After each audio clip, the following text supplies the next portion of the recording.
ಪಾಂಡವರು ಮಹಾಭಾರತ ಮಹಾಕಾವ್ಯದ ಪ್ರಮುಖ ಪಾತ್ರಗಳು. ಅವರು ಹಸ್ತಿನಾಪುರದ ರಾಜ ಪಾಂಡುನ ಪುತ್ರರು.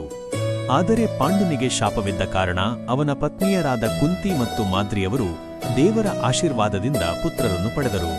ಈ 5 ಸಹೋದರರು ಧರ್ಮ, ಶೌರ್ಯ ಮತ್ತು ಏಕತೆಯ ಪ್ರತೀಕವಾಗಿದ್ದರು. ಹಿರಿಯನಾದ ಯುಧಿಷ್ಠಿರನು ಧರ್ಮದೇವನ ಆಶೀರ್ವಾದದಿಂದ ಜನಿಸಿದನು. ಅವನು ಸದಾ ಸತ್ಯ ಮತ್ತು ನ್ಯಾಯವನ್ನು ಪಾಲಿಸುವವನು. ಅವನ ಮಾತುಗಳಲ್ಲಿ ಮೃದುತೆ ಇದ್ದರೂ ತೀರ್ಮಾನಗಳಲ್ಲಿ ದೃಢತೆ ಕಾಣಿಸುತ್ತಿತ್ತು. ಭೀಮನು ವಾಯುದೇವನ ಪುತ್ರನು. ಅವನಿಗೆ ಅಪಾರ ಶಕ್ತಿ ಮತ್ತು ಧೈರ್ಯ ಇದ್ದವು. ಅವನು ತನ್ನ ಸಹೋದರರನ್ನು ಸದಾ ರಕ್ಷಿಸುವವನಾಗಿದ್ದನು. ಅರ್ಜುನನು ಇಂದ್ರದೇವನ ಆಶೀರ್ವಾದದಿಂದ ಜನಿಸಿದನು. ಧನುರ್ವಿದ್ಯೆಯಲ್ಲಿ ಅವನು ಅಪ್ರತಿಮನಾಗಿದ್ದು ತನ್ನ ಗುರು ದ್ರೋಣಾಚಾರ್ಯರ ಪ್ರಿಯ ಶಿಷ್ಯನಾಗಿದ್ದನು. ಕಿರಿಯ ಸಹೋದರರಾದ ನಕುಲ ಮತ್ತು ಸಹದೇವರು ಅಶ್ವಿನಿ ಕುಮಾರರ ಆಶೀರ್ವಾದದಿಂದ ಜನಿಸಿದರು. ನಕುಲನಿಗೆ ಸೌಂದರ್ಯ ಮತ್ತು ಕುದುರೆ ಪಾಲನೆ ಜ್ಞಾನವಿತ್ತು. ಸಹದೇವನು ಬುದ್ಧಿವಂತನಾಗಿದ್ದು ಜ್ಯೋತಿಷ್ಯ ಮತ್ತು ರಾಜಕೀಯ ಜ್ಞಾನದಲ್ಲಿ ಪರಿಣಿತನಾಗಿದ್ದನು.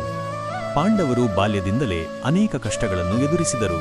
ತಮ್ಮ ಬಾಂಧವರಾದ ಕೌರವರ ಅಸೂಯೆಯಿಂದ ಅವರು ಅಪಾಯಗಳನ್ನು ಎದುರಿಸಿದರು.